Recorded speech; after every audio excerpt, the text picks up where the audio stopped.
puso. Pahinga po ng 20 minutes na inyong hapon. Ako po si Boy, and welcome to Carla Estrada!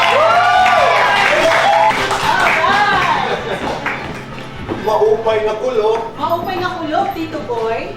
Napakahirap i-explain yan, pero never kasi akong bumitaw dun sa faith ko.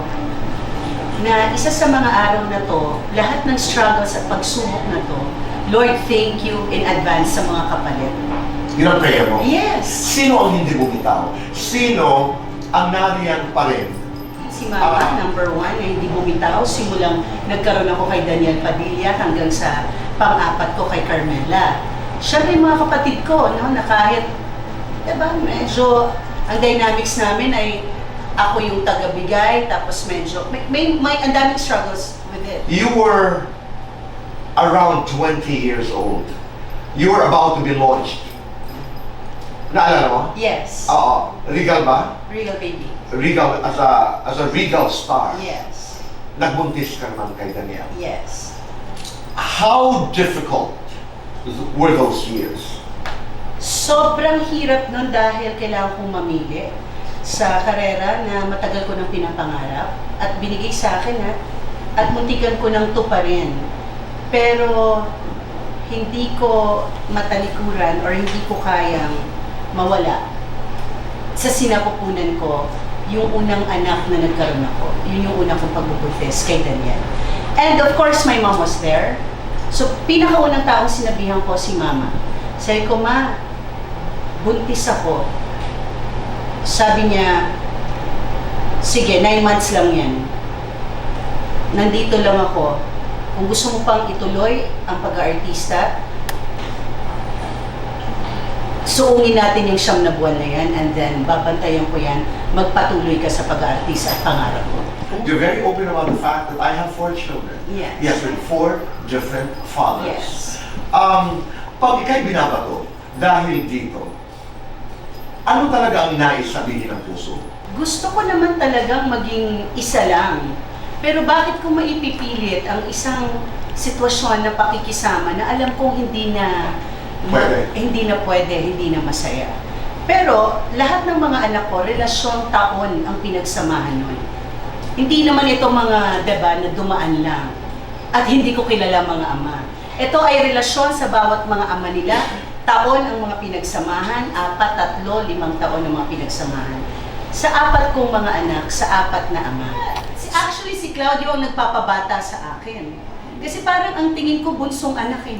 Oh. Oo, dahil kung paano, hindi kasi ako matandang taong umakti. I'm a happy person. Yeah, I'm a you are. joyful person. You are. Lahat pinagtatawanan ko. Ayan, Tito Boy. Apo mo rin yan. Oo naman. Oo. Siguro itong mga binatong mga masasakit na salita kay Daniel itong mga nakaraang taon. Ito paghihiwalay nila? Yes. Oo. I think yung paghihiwalay kasi Nila ni Catherine, sa kanila ni Catherine yun eh. Sila naman ang nakakaalam talaga at sila naman magre-resolba kung ano man yung dahilan ng paghihiwalay at dun sa nangyaring hiwalayan. Pero yung salita ng tao na halos hindi mo na makain at sobrang kabastusan kung ano man ang medyo yun ang hindi ko na kinakaya. Hindi ko kinakaya na parang ikamamatay ko ha. Hindi ko na halos kayanin na kailangan ko ng hanapin yung mga taong ganun magsalita at isa-isahing sagutin. Happy anniversary, Fast Talk with Tito Boy Abunda.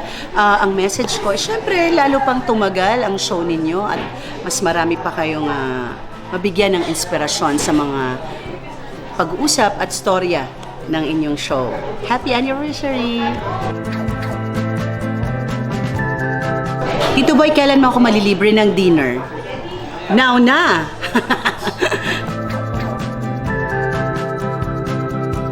Sobrang excited ako nung tinawagan ako na Tito Boy na mag-guest ako sa kanya. Kasi napakatagal na nung huli na pinakausap niya ako dun sa salamin niya. Diba? Yung pagharap ko sa salamin. So ngayon, happy-happy ako. Kasi pagkausap mo talaga si Tito Boy, nadadagdagan yung mga kaalaman mo sa buhay, tumatalino ka ulit. And masarap kasi talaga siyang kausap dahil punong-puno ng aral, talagang substance, punong-puno yan. Kaya I love Tito Boy. Pagka si Tito Boy ang isa sa pinaka-masarap at mabuting kausap na tao.